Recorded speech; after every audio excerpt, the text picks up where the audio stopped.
Hello and welcome back to the Perkins Garages YouTube channel, live from Costa del Rey.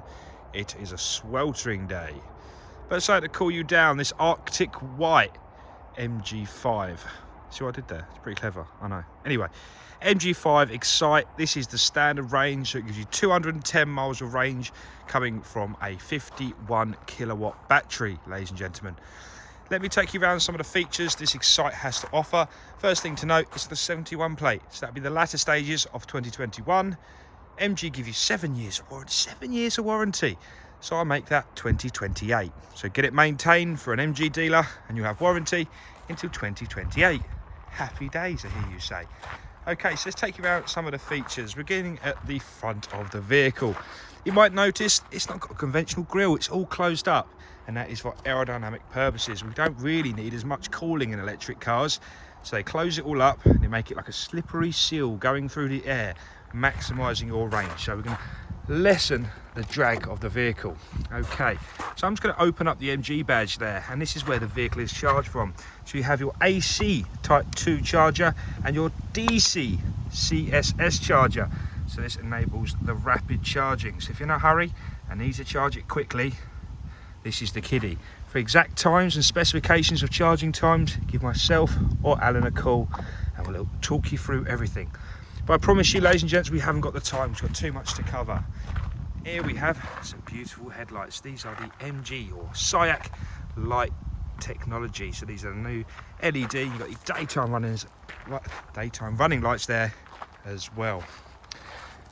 Okay, let's move round to the offside front wheel. You can see a lovely 17-inch alloy wheels.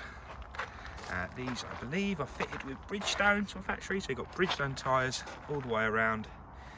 Apologies, 16-inch alloy wheels with Bridgestone tyres. Too much spec, too much heat.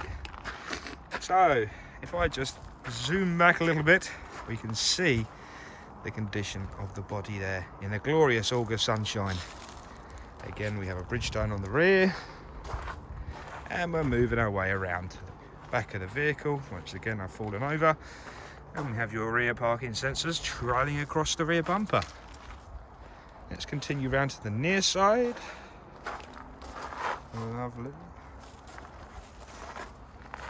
So being an estate electric car, what do you want? What do you expect? Well, we expect some room, don't we? That's exactly what they've given you. So as we open up the boot, have a nice little tonneau cover, which folds away quite nicely. If I just flip that upwards as well, I can show you a bit more. With a really deep volume boot. If we just lift this up, nothing really to show under here apart from the compressor and tyre sealant kit that comes as standard. Also, talk of coming with standard is your 3-pin plug. So this is what we like to refer to as the trickle charger. So this will slowly charge your vehicle overnight. If you want a conversation about chargers, charge times, charge capacities, where to charge, how to charge, why do you charge, give us a call. We'll explain everything for you. It's not that difficult, I promise you.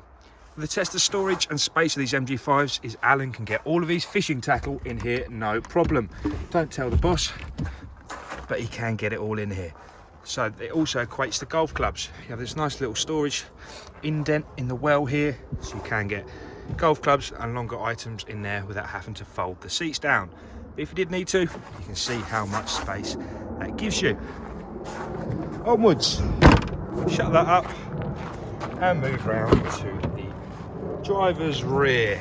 Okay, so we have the houndstooth fabric seats in here.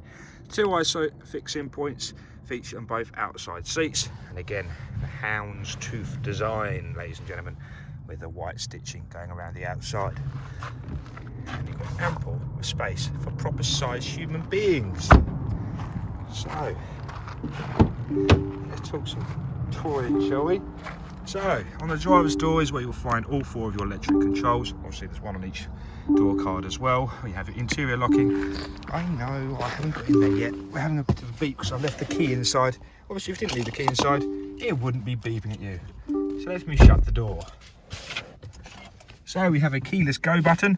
Click it down there with your foot on the brake. And we'll see a nice big green ready sign. Just turn the air conditioning down slightly, ladies and gents. and the steering wheel's not straight. Thanks for that. Okay, so here is your digital display. So in the middle you can see your battery voltage and current 12-volt voltage in there as well.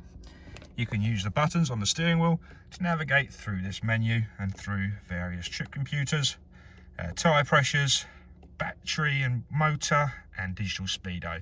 Go right, you've got a few settings in there. Won't give you too much of an explanation. We've got no RPM gauge. We've got no crankshaft to count the revolutions off. So all we're going to do is display the power in a percentage. Notice the charge bit down the bottom. That's relating to your kinetic energy recovery system, KERS. Again, give me a call. I'll give you a full explanation about that. But this isn't a movie, this is a walk around video, so I won't waste too much of everyone's time. I'm just going to show you everything that's on it. So that's a little bit about the driver display there. Okay, let's go down and look at your infotainment monitor. I'm just going to turn the air conditioner on slightly, otherwise I might melt. And that's a good thing because you can see the heating, ventilation and air conditioning screen appear there. So you can see what you're adjusting, which I think is a lovely little feature. Which after a while, they shall disappear again. Okay, so we have media, navigation and all your phone connectivity on that greeny blue tile. Android Auto and Apple CarPlay is fully supported. So with the use of a data cable, plug your phone in and take advantage of all the applications on your phone. So MG Navigation is a very good bit of software. But if I can load up the navigation, it's always going to ask us to accept a license to make sure we're not doing anything unlawful whilst we're driving. So once that's loaded, we can click accept, and this is your MG Navigation. Nice and simple to use. To put in a destination, click the three lines, new route, and type in where you want to go. As you can see, nice and easy to use, and the silver button doubles up as a home button too. Going south from this point here is where you'll find all your heating, ventilation and air conditioning controls. So adjust temperature, fan speed, different vents. Behind this cover we have two USBs and a 12-volt socket too. Something that's slightly different you might not have seen before is a rotary gear selector. So no more actual physical shifter. We can just turn this silver shrouding round to the D, N or R, and we've got a park button in the middle. Electronic handbrake and auto hold is just found here and here, and some nice deep filled cup holders. So okay, thank you very much for watching this video. I hope I've given you a brief insight to what this MG5 Excite has to offer. Any questions, anything you're not sure on, whether it be KERS, charging times, anything like that, please give us a call on 01376 550 899. Thank you.